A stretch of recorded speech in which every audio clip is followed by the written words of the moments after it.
이사야 1장 18절 말씀, 여호와께서 말씀하시되 오라 우리가 서로 변론하자. 너희의 죄가 주홍 같을지라도 눈과 같이 희어질 것이요 진홍같이 붉을지라도 양털같이 희게 되리라. 아멘. 우리의 모든 죄가 사함받게 되는 것, 그게 바로 축복인 줄로 믿습니다. 지난 우리가 사무엘상 8장을 통해서 이스라엘 백성들이 하나님 앞에 왕을 요구하는 것을 우리가 함께 살펴보며 은혜를 나누었습니다. 이스라엘의 왕은 하나님이 되십니다. 하나님이 이스라엘의 왕이 된다라고 하는 것을 가르쳐 주시기 위해서 이스라엘 백성을 출애굽시키고 또 성막을 짓게 하셨습니다. 그리고 하나님께서 성막을 통하여 이스라엘 백성을 말씀으로 가르쳐 주시고 또 임재하시면서 하나님이 그 백성들을 인도해 주셨습니다. 가나안 땅에 들어가서 가나안 정복 전쟁을 할 때도 하나님의 왕이 되셔서 하나님 말씀대로 순종할 때 승리의 역사가 있게 됐습니다. 가나안 정복 전쟁이 마쳐지고 난 이후에 사사 시대라고 하는 시대가 도래합니다. 이 사사 시대는 특별히 하나님께서 이스라엘 백성이 어렵고 힘들 때 구원자를 세우는 그런 시기입니다. 그래서 사사가 하는 역할들이 여러 가지 군사적인 역할도 있고 재판하는 역할도 있고 또 제사장 역할도 있고 왕과 같은 역할도 있고 좀 다양한 모습이 있지만 그러나 사사들은 하나님을 대신하여 구원의 역사를 이루는 자들입니다. 이스라엘 백성들이 주변 나라를 보니까 그 왕의 제도가 있는데 너무 괜찮아 보이는 거예요. 그래서 그들이 하나님 앞에 요구합니다. 하나님 우리에게 왕의 제도를 주세요 라고 요구합니다. 하나님이 그들의 왕이 되시는데 그들은 왕의 제도를 요구한 겁니다. 인간 왕이 우리의 모든 문제를 좀 해결해 주었으면 좋겠다. 하나님 해결해 주시는 거 우리도 알지만 그리고 눈에 보이는 왕이 그 문제를 해결해 줬으면 더 좋겠다. 그게 더 합리적일 것 같다. 그게 더 우리가 눈에 보이기 때문에 안심할 수 있을 것 같다. 이렇게 생각을 한 겁니다. 근데 하나님은 그 요구에 대해서 이렇게 생각하셨어요. 너희가 나를 버리는구나 라고 그렇게 생각하셨어요. 너희가 내가 왕 되는 거 싫어하는구나. 너희는 출애굽했었을 때부터 지금까지 계속 나를 버렸다. 즉 내가 너희의 왕 되는 것을 싫어했다 라고 그렇게 말씀합니다. 그 사사기는 이런 기록이 있어요. 이스라엘의 왕이 없으므로 자기 소견에 옳은 대로 행하였더라. 하나님이 그들의 왕이 되지 않다 보니까 각기 옳은 대로 행했더라 라고 하는 겁니다. 그래서 하나님이 그들에게 너희들 왕의 제도가 얼마나 위험성이 있는지 좀 너희들에게 가르쳐 주겠다. 그래도 너희들 왕의 제도 원하느냐라고 하나님이 물어봤는데 그럼에도 불구하고 왕의 제도 허락해 달라고 말씀하는 거예요. 자, 그리고 이제 오늘 9장입니다. 바로 이스라엘의 초대 왕이 될 사울에 대하여서 소개하고 있습니다. 과연 그 사울이라고 하는 사람, 하나님께서 이스라엘의 초대 왕으로 세워주는 사람인데 이 사람이 과연 어떤 사람이냐라고 하는 것을 우리가 좀 하나하나 살펴보는 것을 통하여 하나님이 우리에게 주시는 음성을 듣기를 원합니다. 자, 우리 다같이 함께 1절 말씀 합독하시겠어요? 1절, 오늘 좀 성경을 좀 많이 읽거든요. 1절 다같이 읽겠습니다. 시작.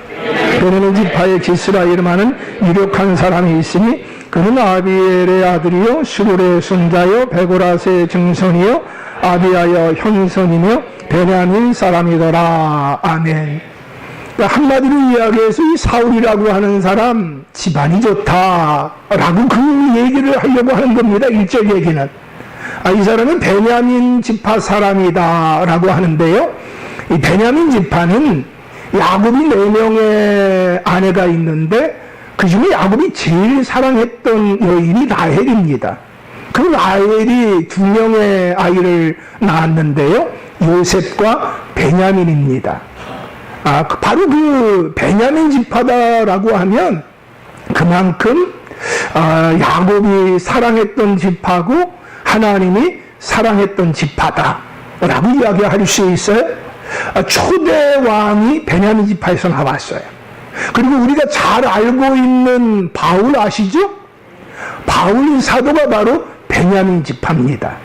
이 베냐민 지파는요, 그 땅을 분할함 받을 때 가나안 땅에서 위로는 에브라임 지파, 아래로는 유다 지파가 있습니다. 북왕국에서 가장 강력한 지파가 에브라임 지파고요. 남왕국 지역에서 가장 강력한 지파가 바로 유다 지파입니다. 이 아래로 강력한 지파가 어떻게 보면 보호해주고 있는 지파가 바로 베냐민 지파입니다. 이 베냐민 지파 출신이 바로 사울이라고 하는 겁니다. 그런데 그 베냐민 지파는 이 사사시대의 마지막 부분에 보게 되면 아픔이 있는 지파입니다. 그 레위인이 첩이 있었는데요. 근데 레위인 첩이 이 베냐민 지역에서 인간을 당합니다. 그리고 그 일로 말미암아 죽습니다. 레위인이 그것 때문에 화가 나가지고 그 시신을 12조각을 놔서 그래서 이스라엘 전역에 보냅니다. 그래서 이스라엘 전역의 사람들이 모여서 도대체 이 일이 어떻게 된 거냐? 이 일에 연루가 되어진 베냐민 사람들이 불량자들 베냐민 지파에게 내어놓으라고 요구합니다. 베냐민 지파 사람들이 내어놓지 않습니다. 그거로 말미암아 11개 지파와 베냐민 지파가 전쟁을 벌입니다. 40만과 2만 6천 명이 전쟁을 벌입니다. 결과가 어떻게 됐을까요? 2만 6천 명이 이겼어요. 1차 전쟁에서. 베냐민 지파 사람들이 어떤 사람인지 알겠죠? 40만 대 2만 6천 명이 싸웠는데 이겨요. 1차전에서 이겼고 2차전에서도 이겼어요. 근데 3차전에서 어떻게 됐느냐? 결국에는 이들이 600명만 남고 다 죽게 됐습니다. 어쨌든 여러분 베냐민 지파다라고 하면은요, 그러면 하나님이 그리고 사랑했던 지파다. 그런데 반면 어떤 지파냐? 교만한 지파다. 탁월한 지파다. 그런데 교만한 지파다. 여러분 그 600명만 남았는데 그 600명 남은 가운데 한 가문이 바로 어떤 가문이야? 사울의 가문입니다. 근데 성경에서 오늘 뭐라고 기록이 되어져 있느냐? 베냐민 지파의 기스라 이름하는 이 기스가 바로 사울의 아버지거든요. 이름하는 유력한 사람이 있어요. 이 유력하다라고 하는 말은요, 재물이 많다, 힘이 세다 라고 하는 그런 의미가 있습니다. 영향력이 있다. 오늘날로 이야기하면 꽤 잘 사는 집이다 라고 이야기할 수 있어요. 그런 집 아들이 바로 누구냐? 사울입니다. 그리고 또 여기에서 족보를 쭉 얘기하죠.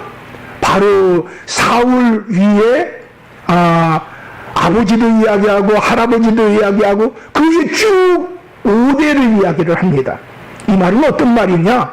이 집안 좀 뼈대가 있다. 이 집안 좀 그래도 명망 있는 집안이다 라고 하는 겁니다. 자, 사울이라고 하는 사람이 어떤 집안 출신인지 여러분 아시겠죠? 이 사람은 베냐민 지파 사람이에요.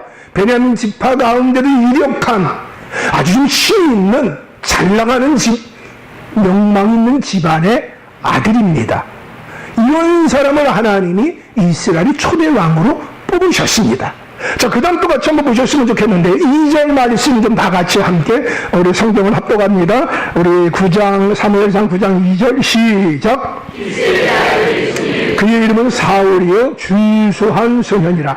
이스라엘 자손 중에 그보다 더 준수한 자가 없고 키는 모든 백성보다 어깨 이만큼 더 컸더라. 아멘.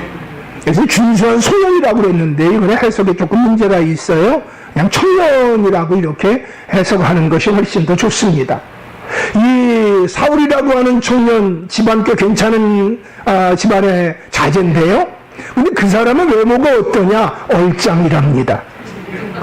남자들이 이렇게 여자친구 있다고 해서 얘기하면은, 물어본대요? 이쁘냐? 아니, 뭐 이쁜 거 말고 뭐 이렇게 뭐 이런 것도 있어. 이쁘냐고? 이쁘냐고? 계속 그 얼굴 생긴 거 가지고 계속 얘기한다 그래? 우리 교회도 그 성은 이야기할 수 없어요. 여러분들이 성까지 얘기하면 다 아니까 예찬이가 있는데 좀 이쁜 여자 만났으면 좋겠다 그러더라고요. 성이 이쁘면 그렇게 좋은 거예요.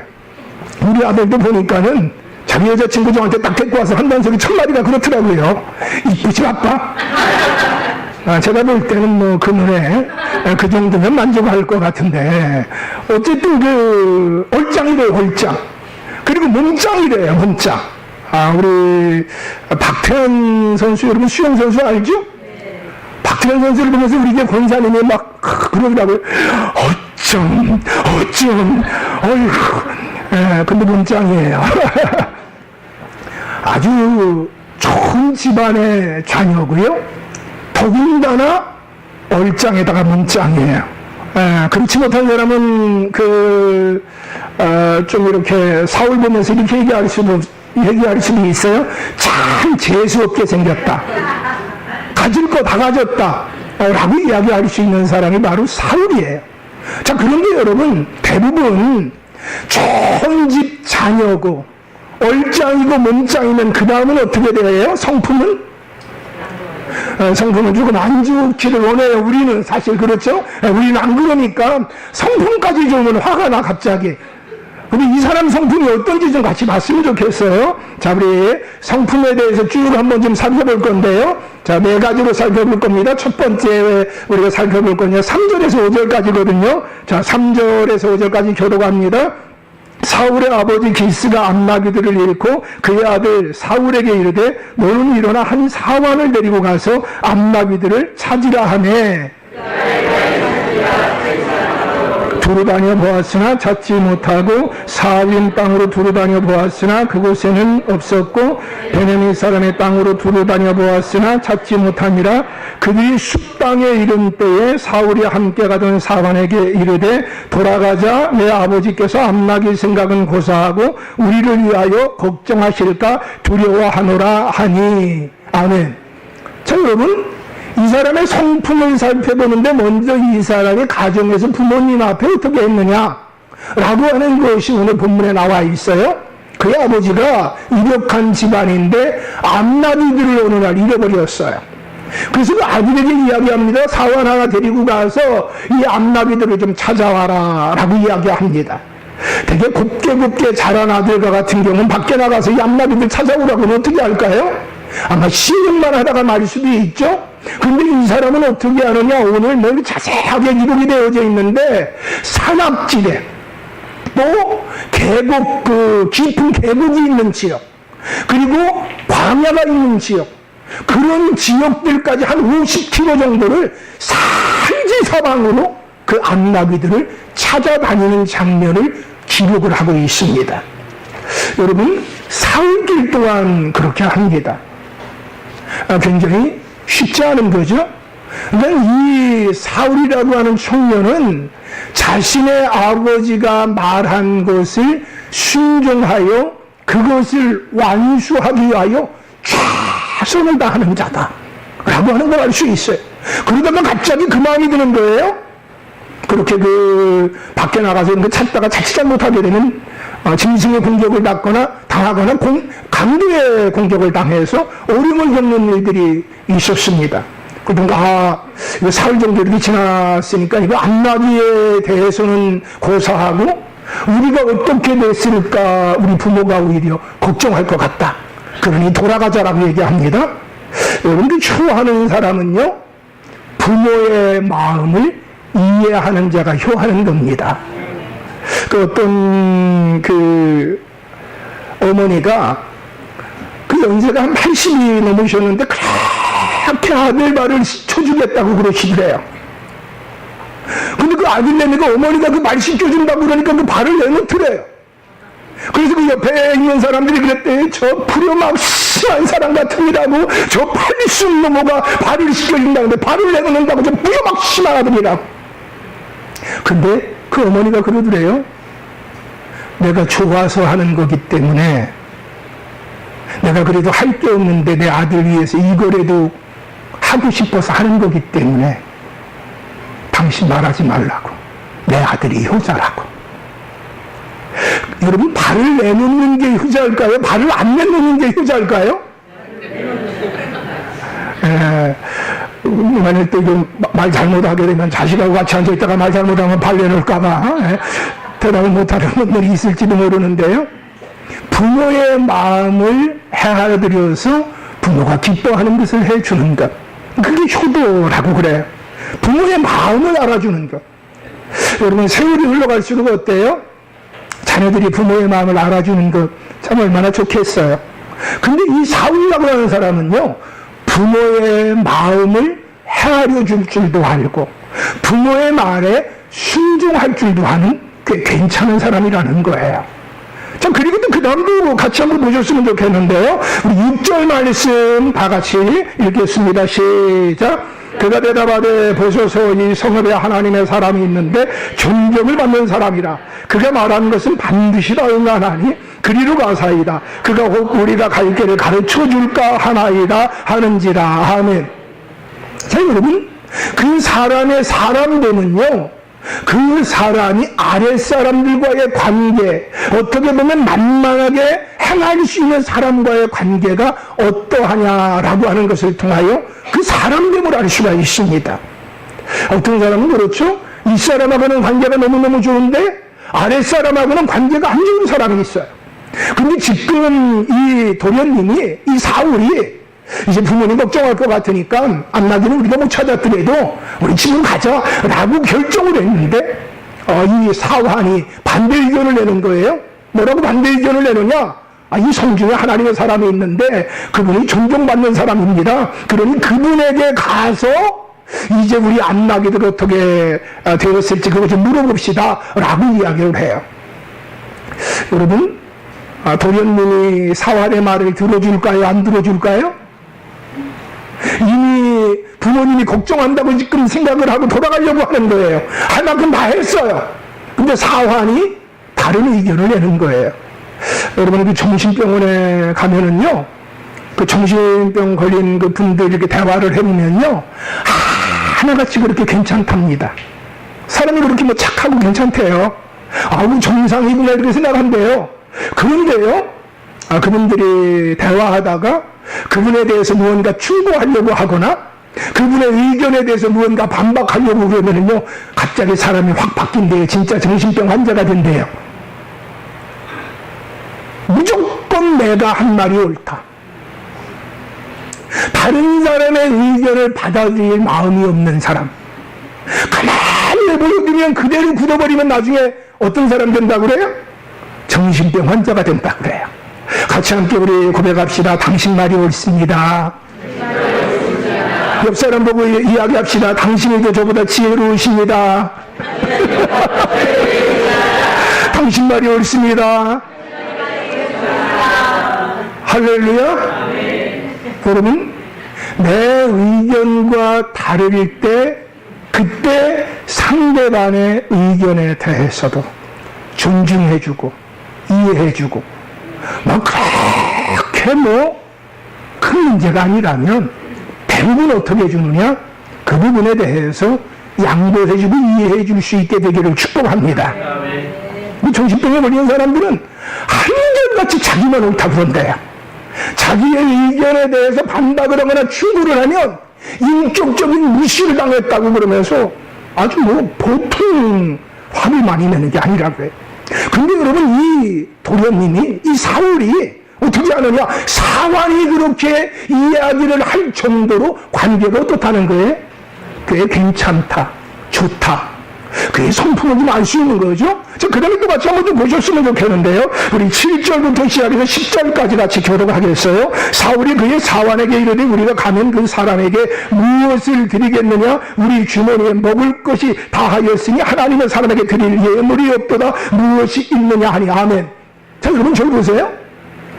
이 7절 말씀 한 절에서 바로 이 사울의 가정교육이 어떠했다 라고 하는 걸 알 수 있어요. 여러분 남의 집에 갈 때 좀 어르신들이 그 집에 있으면 어떻게 하라고 얘기하죠? 빈손으로 가지 마라, 무언가 좀 사가라라고 얘기하잖아요. 근데 바로 이 사울이요, 그런 걸 교육받은 것을 알 수 있어요. 아니, 하나님의 사람에게 개인적인 문제를 부탁하러 가는데 어떻게 그냥 가냐? 뭔가 좀 갖다 드릴 게 있어야 되는데 우리가 지금 집 나온 지 4일쯤 되기 때문에 먹을 것도 다 떨어졌고 아무것도 줄 곳이 없다 라고 이야기하는 거예요. 그렇기 때문에 우리가 아무리 급하더라도 우리가 예의를 차리지 않고 매너 없는 행동 해서는 안 된다는 거예요. 아무리 급하더라도 그거 하면 안 된다는 거예요. 자, 그런데 여러분 그 사환이 뭐라고 얘기를 하느냐? 자, 우리 같이 함께 좀 8절 말씀 다 같이 합동합니다. 시작. 사환이 사울에게 다시 대답하여 이르되 보소서 내 손에 은 한 세겔의 4분의 1이 있으니 하나님의 사람에게 드려 우리 길을 가르쳐달라 하겠나이다 하더라. 아멘. 세상에 사환이 그동안 뭐 해둔 돈이 있는 거예요? 꼽을 쳐둔 비상금이 있었던 거예요. 그동안은 안 내놓고 있다가 드디어 이때 딱 내놓는 거예요. 근데 자기 일이에요? 주인의 일이에요? 주인의 일인데 사환이 자기 돈을 내놓겠다는 거예요. 여기서 한 세겔 4분의 1은요 노동자의 하루 일꾼 품삯입니다. 5만 원이나 10만 원 정도, 아니 뭐 더 하면 더 들 수도 있고요. 그 정도를 자기가 내놓겠다는 거예요. 누구 일을 위해서? 주인의 일을 위해서. 아, 좀 괜찮은 관계죠? 자, 그 다음에 같이 한번 9절, 10절 보시겠는데요. 자, 9절은 제가 읽고 10절 여러분들이 읽어주세요. 옛적 이스라엘의 사람이 하나님께 가서 물으려 하면 말하기를 선견자에게로 가자 하였으니 지금 선지자라 하는 자를 옛적에는 선견자라 일컬었더라. 사울이 그의 사환에게 이르되 내 말이 옳다 가자 하고 그들이 하나님의 사람이 있는 성읍으로 가니라. 아멘. 자, 같이 따라합시다. 내 말이 옳다. 여러분 이 말을 좀 많이 할 수 있게 되기를 축복합니다.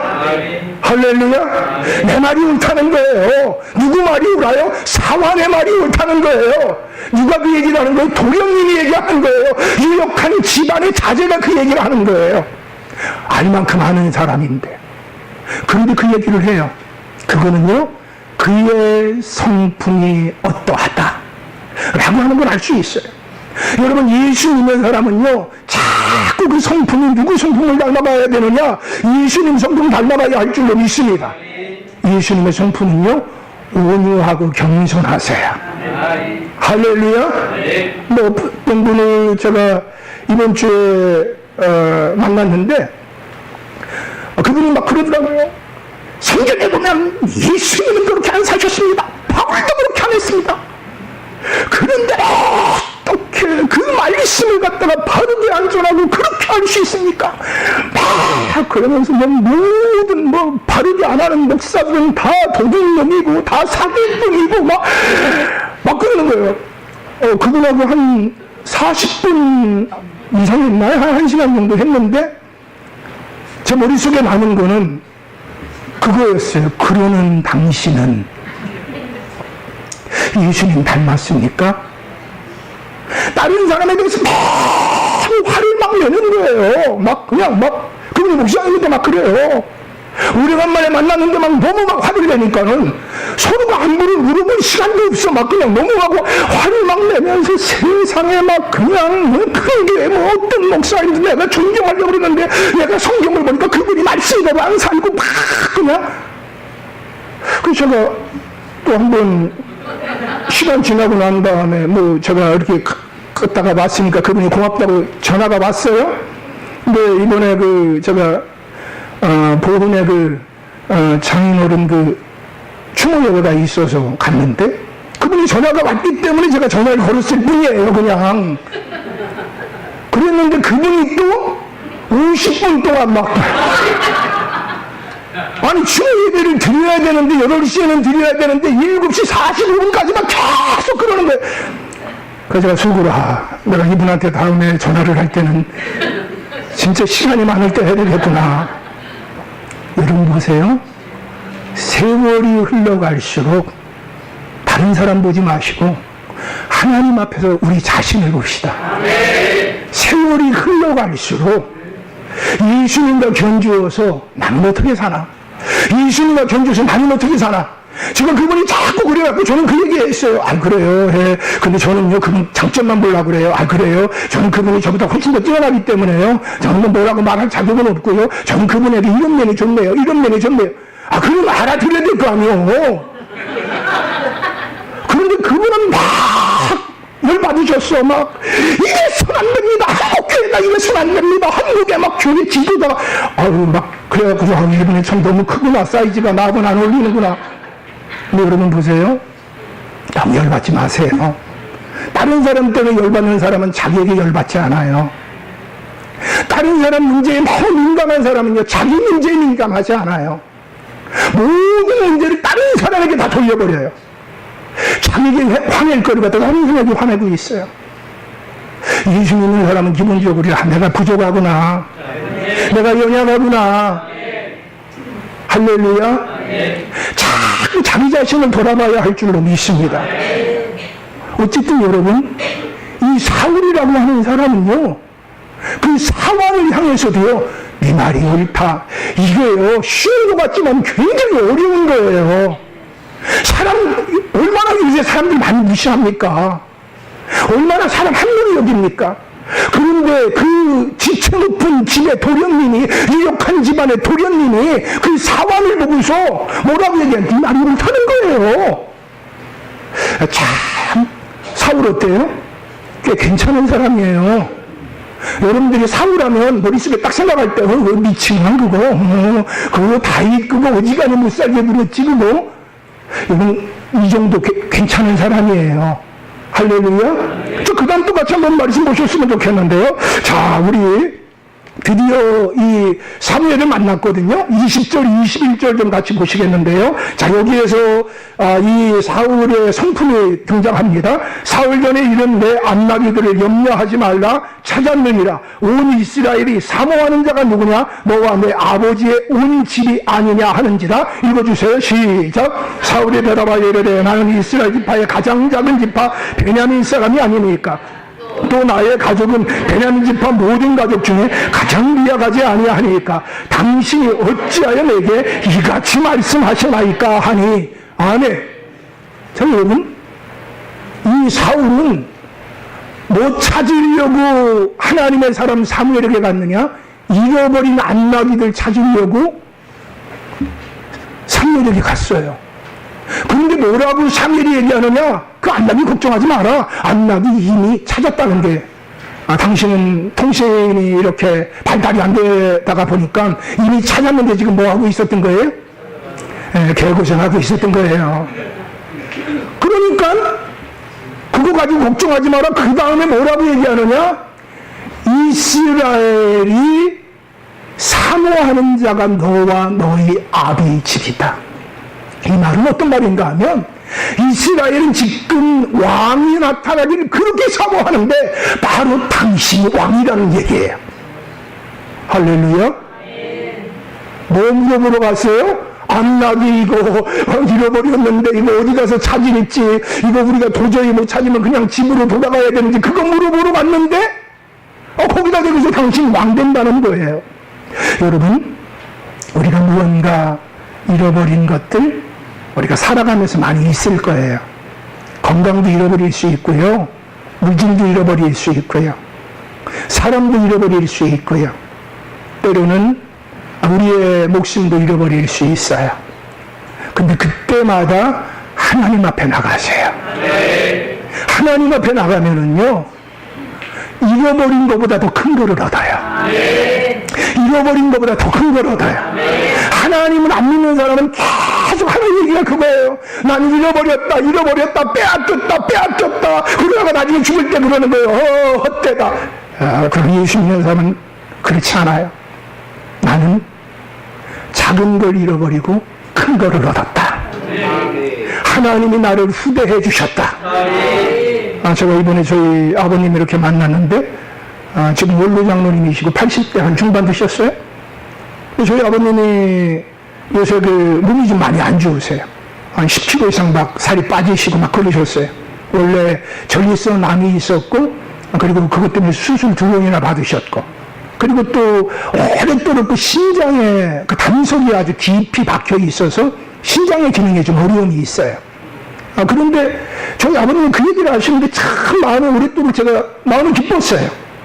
나는 하나님이 많이 나에게 후대해 주셨다. 하나님이 나에게 후대해 주셨다. 여러분, 살면서 하나님이 나를 후대해 주셨다고 고백할 수 있는 은혜가 있기를 축복합니다. 어떤 스펄전 목사님이요, 자기가 존경하는 목사님이 있는데 아주 글을 잘 썼대요. 그래서 그 글을 잘 썼기 때문에 자기가 또 그 목사님 사인만 받을 뿐만 아니라 그 목사님 사진을 좀 간직하고 싶었대요. 그래서 목사님 사진 한 장 주시겠느냐고 그랬더니 사진 한 장을 줬는데 그 뒷면에다가 이렇게 썼다고 그래요. 참 안타깝습니다. 지금 제가 가지고 있는 제 모습보다 하나님 앞에 서기 직전의 모습이 더 아름다울 건데 지금 이 모습을 드려서 안타깝습니다.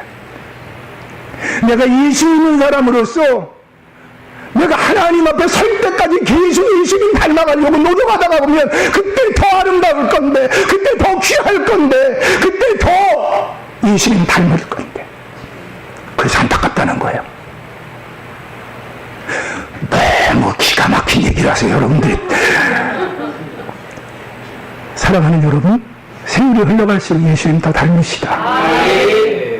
자, 그 다음 또 같이 한번 좀, 우리 말씀 여기에서 왕감 될 거다라고, 왕이 될 거다라고 얘기했더니, 지금 뭐라고 얘기를 하는지 21절 다시 한번 좀 읽어보세요. 시작. 사울이 대답하여 이르되 나는 이스라엘 지파의 가장 작은 지파, 베냐민 사람이 아니니까. 여러분, 이스라엘 지파의 가장 작은 지파, 베냐민 사람이 아니니까. 이 말은 맞는 얘기예요? 틀리는 얘기예요? 지금 맞는 얘기예요. 왜? 베냐민 지파가 12지파 가운데 제일 지금 숫자가 작으니까. 자, 그 다음 또 얘기를 읽어보세요. 또 나의 가족은, 시작. 또 나의 가족은 베냐민 지파 모든 가족 중에 가장 이하가지 아니하니까 당신이 어찌하여 내게 이같이 말씀하시나이까 하니. 여러분, 베냐민 지파 가운데서 이 집안이 제일 미약해요? 이력하다 그랬죠? 겸손한 거예요. 자기 자신을 낮출 줄 아는 거예요. 여러분 보세요. 이 사람의 성품이 얼마나 괜찮은지. 자기 부모하고 관계가 좋아요. 자기 아랫사람하고 관계가 좋아요. 그리고 이 어려움 만날 때 예의와 매너를 지킬 줄 알아요. 그리고요, 자기 자신을 그렇게 높여주는데, 그런데 그 앞에서 자기 자신을 낮출 줄 알아요. 여러분, 베냐민 지파는 그 지파 안에 어떤 피가 흐르고 있느냐? 교만한 피가 흐르고 있어요. 뛰어나기 때문에, 탁월하기 때문에, 특출하기 때문에 함부로 머리 숙이지도 않아요. 근데 그들은 고난을 통하여서 겸손을 배우게 된 것을 봐요. 다른 많은 지파들에게 이 베냐민 지파가 고난을 주었는데 겸손하게 바뀌어졌어요. 여러분, 예수 믿고는요, 그 사람이 원래 어떤 사람이었는데 어떻게 바뀌었더라도 중요한 거예요.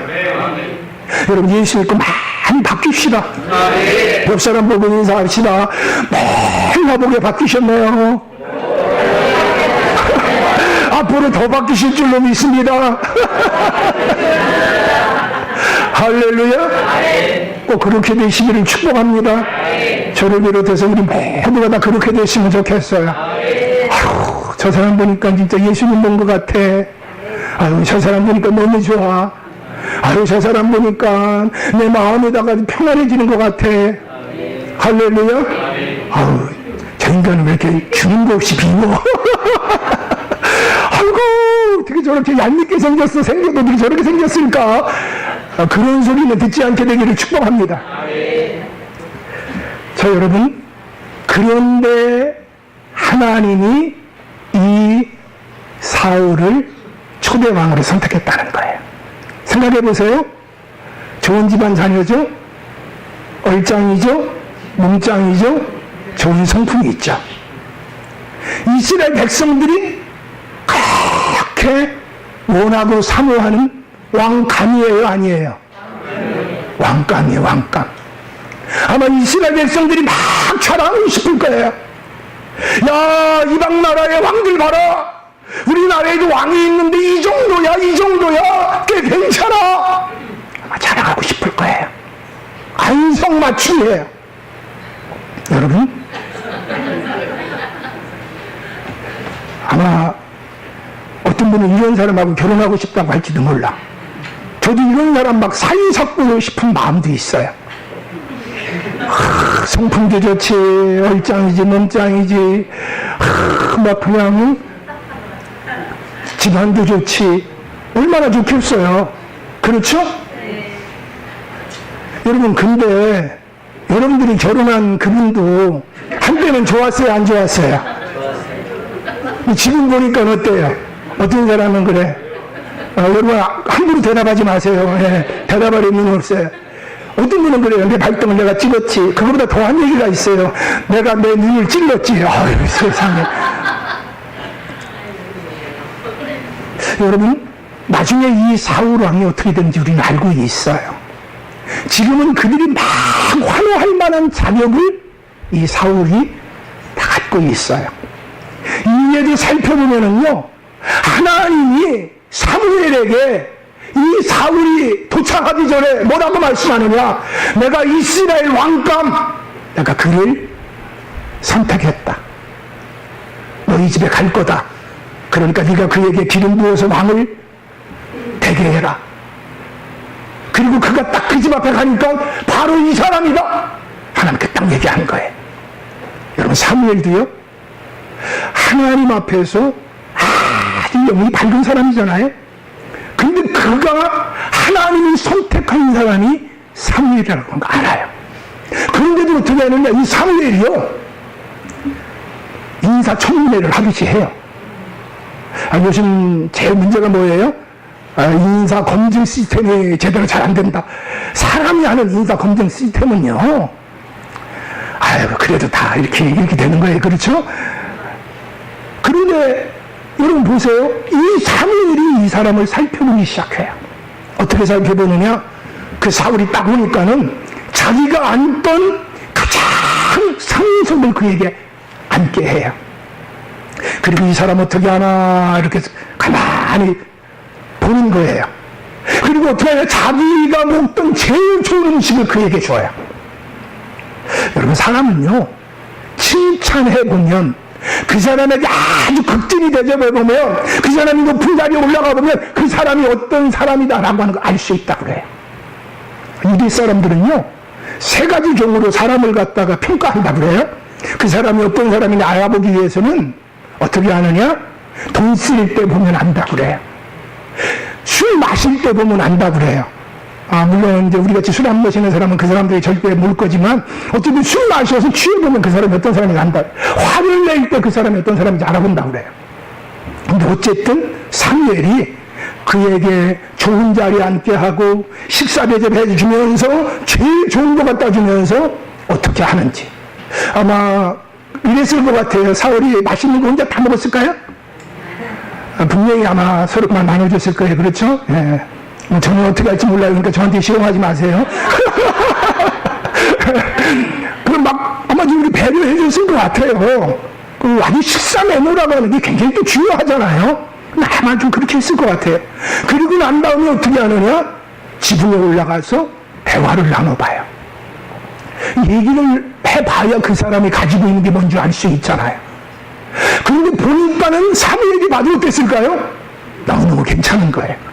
그리고 난 다음에 잠을 자게 해요. 그리고 그 다음날 아침에 여러분 새벽잠이 모임이 없어요? 젊은이가 없어요? 모임이 없어요. 새벽 예배 드리는 분이 없어요. 그런데 어쨌든 그 다음날 아침에 일찍 깨우는 거예요. 그리고 난 다음에 아침밥도 안 주고 가래요. 아니, 전날과 그 다음 날이 이렇게 틀려. 아마 그러면 이럴 수도 있잖아요. 아니, 어제하고 오늘하고 왜 이렇게 틀립니까? 이렇게 할 수도 있잖아요. 근데 아무 말도 안 해. 화가 날 만한 상황인데 화도 안 내. 다 점검을 해보고 난 다음에 어떻게 하느냐? 나중에 사환을 앞서 보내고 그에게 하나님이 사울에게 전달하라고 한 말씀을 전달을 해줘요. 여러분, 사울이라고 하는 사람은요, 여러 번 말씀드리는데요, 좋은 집안 자녀예요. 얼짱이에요. 문짱이에요. 좋은 성품을 가졌어요. 하나님이 선택했어요.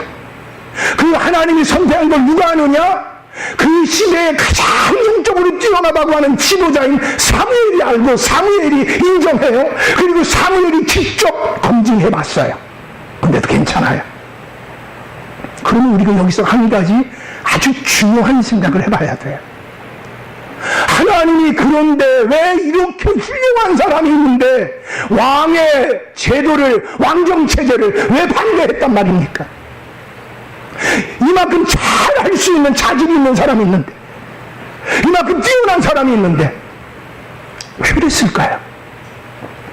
여러분, 이스라엘 백성들이 사울을 왕으로 세운 가장 큰 이유는 뭐냐? 사울이 우리의 싸움을 싸워줄 걸 기대하는 거예요. 내 싸움을 대신해 줄 거를 기대하는 거예요. 여러분, 왜 사법부가 공의롭게 돼야 되죠? 사법부가 공의롭게 하지 않으면 결국 피해를 누가 당하느냐? 힘이 없는 약한 자들이 당해요. 그래서 사법부가 공정해지길 원하는 거예요. 여러분, 힘 있는 사람들이 무언가 그 힘을 가지고 뭘 해주길 원하느냐? 연약한 자들을 도와주길 원해요. 근데 그게 그렇게 쉽게 됩니까? 여러분, 우리의 싸움을 대신 싸워줄 사람이 사울 왕일 줄 알았어요. 저 정도면은 우리의 싸움을 싸워주겠지라고 생각했어요. 근데 나중에 보니까 어떻게 하죠? 사울 왕이 권력욕에 눈이 멀어가지고 백성들을 위한 싸움을 싸워주지도 않고, 하나님이 그를 세워주었는데 하나님을 위한 싸움을 싸우지 않고 오직 누구의 싸움만 싸우느냐? 자기 자신만을 위한 싸움을 싸워요. 여러분, 우리를 위한 싸움을 싸워줄 자는 누굴까요? 하나님밖에 없어요. 하나님이 그 시대에 가장 꽤 괜찮은 사람이 사울 왕을 이스라엘이 원하는 초대 왕으로 선택하게 했어요. 너희들이 원하는 사람 이 정도면 되겠지? 그런데 한번 봐라. 그가 과연 너희를 위한 싸움을 싸워주는지 봐라. 여러분, 그렇게 내가 꽤 괜찮아서 결혼했는데 그 사람이 나를 위한 싸움을 안 싸워주는 거예요. 내 자식이 나를 위한 싸움을 안 싸워주는 거예요. 여러분, 질병에 걸리고 왜 이 사람이 내 자신을 위한 싸움을 싸워주지 않아요? 여러분, 죽음의 문턱에 가서 나를 위한 싸움을 싸워줄 사람, 내가 하나님의 심판대 앞에 가서 나를 위한 싸움을 싸워줄 사람, 오직 예수밖에 없어요. 오직 하나님밖에 없어요. 여러분, 이것이 우리 안에 명확해지게 되기를 축복합니다. 살아가면서 이것이 명확하지 않고 누군가가 나의 왕이 돼서 나의 싸움을 싸워주길 원하면 계속 어떻게 되느냐? 불평만 많아요. 섭섭한 것만 많아요. 화만을 자꾸 내는 거예요. 세상이 다 이렇다. 아까 장로님이 그러시잖아요. 도대체 우리나라 왜 이러는지 모르겠다고. 이때가 신자가 일어설 때예요. 하나님이 우리의 왕이 되십니다. 하나님 우리의 왕이 되십니다. 그러면서 기도할 때예요. 할렐루야. 예수 믿는 사람들 불평할 자격이 없는 거예요. 왜요? 하나님이 왕이 되시니까. 기도하면 되니까. 하나님이 도와주시면 되니까. 그가 우리의 왕이 아니니까. 하나님이 우리의 왕이니까. 내 자신 놓고요, 너무 불평하지 마세요. 물질 없어지는 것 때문에 너무 마음 아파하지 마세요. 나는 하나님이 살아계시면 되니까. 이 믿음이 우리 안에 넘치게 되기를 축복합니다. 저 사람이 내 편 돼주겠지? 죄송해요. 천만의 말씀이요. 하나님만이 내 편이요. 할렐루야. 다시 고백할까요? 하나님만이 나의 왕이 되십니다. 하나님만이 나의 왕이 되십니다. 하나님만이 나의 싸움을 싸워주십니다. 여러분, 이것이 명확하고 선명하게 마음판에 새겨지게 되기를 축복합니다. 같이 기도하겠습니다. 하나님 사랑합니다. 하나님 찬양합니다. 하나님만이 우리의 보호자가 되시며 창조주가 되시며 구원자가 되시며 우리의 삶의 평안과 승리와 기쁨과 소망과 의미를 주실 분이 하나님 한 분 계시는 것을 믿습니다.